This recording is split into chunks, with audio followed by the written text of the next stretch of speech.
The situation in Nigeria must be understood from a historical context.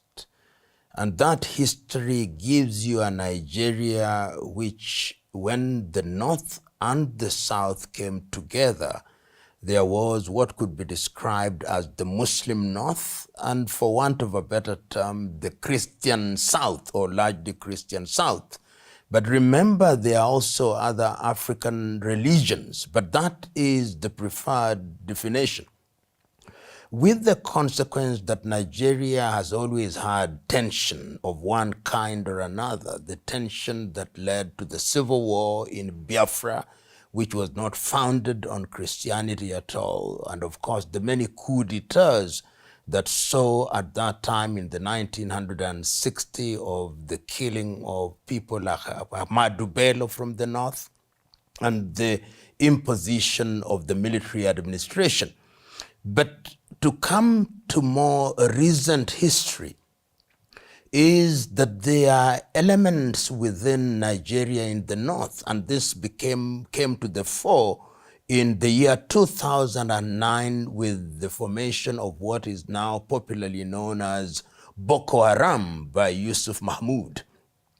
When Yusuf Mahmoud formed Boko Haram at that time, there were a number of things that were defining the philosophy. And remember that the version of Islam that he propagated is Salafism. And Salafism is a sect of Sunni Muslim. And their argument was that they want to restore Nigeria to the original Islam as was practiced by the Prophet Muhammad, peace be upon him. When that happened in 2009, of course, Muhammad Yusuf was arrested. And when he was arrested and he died in jail, he became a martyr. And that changed the complexion of Boko Haram, which means Western education is bad, if you are to render it in simplistic terms. And the whole idea, and this is what they were selling at that time, what is the value of this education where you get education but there are no jobs, there are no opportunities? And that appealed to very many young people in northern Nigeria. And that is why it is characterized as Muslims rising against Christians.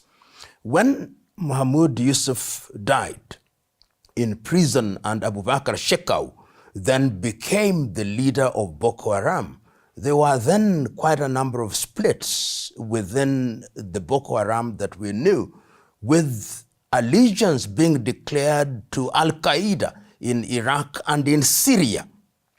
Meanwhile, activities then heightened and they started killing persons because of their religious affiliation. But it must also be remembered that even Muslims were killed in the process.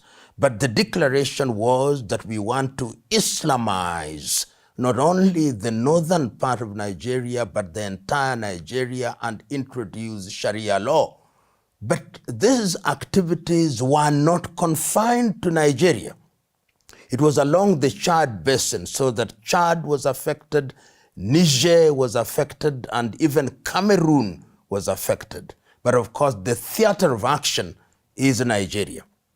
The consequence of that now has been that they have engaged in activities which have led to the death of many. You remember the bombing of the UN offices in Abuja, which led to the death of 23 people. You remember the Chibok girls, when they raided schools and picked the Chibok girls, some of whom are still in custody. And when, of course, Shekau himself died, or is said to have committed suicide because there were splits within Boko Haram, we now have a situation where we have an organization which has different factions. And these factions are operating sometimes at cross purposes, and Boko Haram has been declared as a terrorist organization. And the effect of Boko Haram has been therefore to antagonize Christians.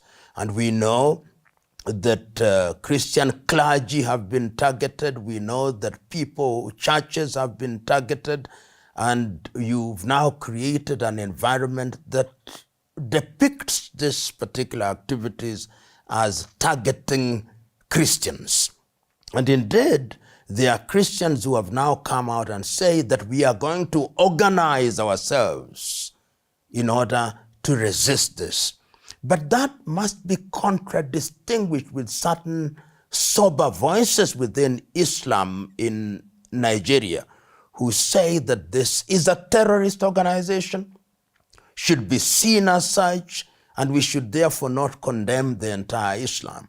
But as the saying goes, bad news spreads faster than good news.